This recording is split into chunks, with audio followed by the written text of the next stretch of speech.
নমস্কার। So guys, আজকে একটা মানুষের সাথে পরিচয় করাবো আপনাদেরকে।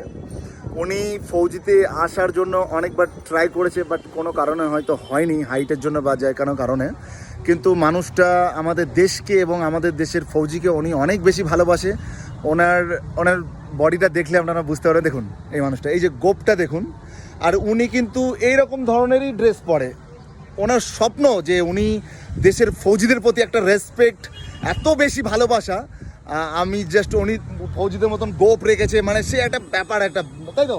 একটু কিছু বলুন আপনি যে আপনার ফৌজিদেরকে কত ভালোবাসেন দেশের। আপনাদের আই লাভ ইউ, সবাইকে আপনাদের ভালোবাসি।